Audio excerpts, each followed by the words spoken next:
Bayan, kilalanin natin ang mga kardinal na matunog na magiging susunod na Santo Papa sa isinagawang conclave sa ulat ni Christian Pascones. Habang isinasagawa ang conclave o pagpili ng susunod na magiging bagong Santo Papa, bukod sa mga Pilipinong kardinal, matunog din ang ilang mga pangalan ng ilang kardinal. Isa dito si Cardinal Pietro Parolin, 70 anyos, isang matagal na diplomatiko ng Vatican na itinuturing na hindi konserbatibo. Nagsilbi siya bilang kalihim ng estado ni Pope Francis mula 2013 at may malawak na karanasan sa internasyonal na ugnayan tulad ng pagiging embahador sa Venezuela at pagpapalapit ng ugnayan ng Vatican sa China at Vietnam. Maaari siyang maging pagbabalik ng tradisyon ng mga Italyano sa papasiya matapos ang huling Italianong Papa noong 1978. Si Cardinal Peter Erdo, 72 anyos, isang konserbatibong kardinal mula Hungary, itinuturing na posibleng kandidato sa papasiya dahil sa kanyang pagiging praktikal at ugnayan sa mga progresibo.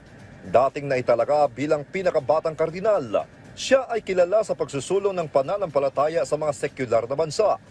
Si Cardinal Peter Turkson, 76 anyos, tubong Ghana, matagal nang tagapagsulong ng social justice, maaring maging unang Aprikanong Papa sa loob ng mahigit 1,500 taon. Itinalaga siya bilang kardinal ni Pope John Paul II noong 2003 at pinamunuan ang Benedict XVI sa Pontifical Council for Justice and Peace. Kilala siya sa athikain laban sa kahirapan at climate change. Ngunit may konserbatibong paninindigan sa mga isyu tulad ng homosexuality at paggamit ng contraceptives.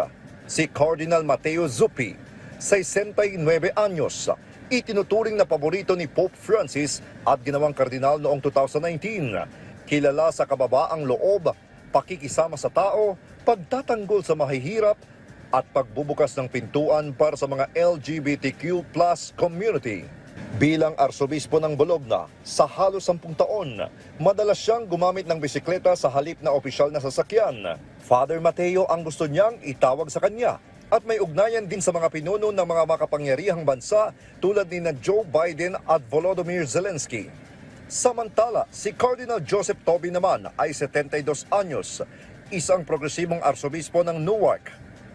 Isa sa 10 Amerikanong kardinal na may karapatang bumoto sa conclave at itinuturing na may pagkakataong mahalal bilang papa. Bagamat Amerikano, ang kanyang malawak na karanasan sa labas ng US ay maaaring makahikayat ng tiwala. Malapit siya kay Pope Francis na nagtaas sa kanya bilang kardinal noong 2016. Tubong Detroit at dating mekaniko, miyembro siya ng Redemptorist Order na nagsisilbi sa mahihirap at inaabandonang espiritual. Ilan lang sila sa mga napag-uusapang pangalan habang isinasagawa ang pagpili sa susunod na magiging bagong Santo Papa. Christian Bascones para sa Pambansang TV sa Bagong Pilipinas.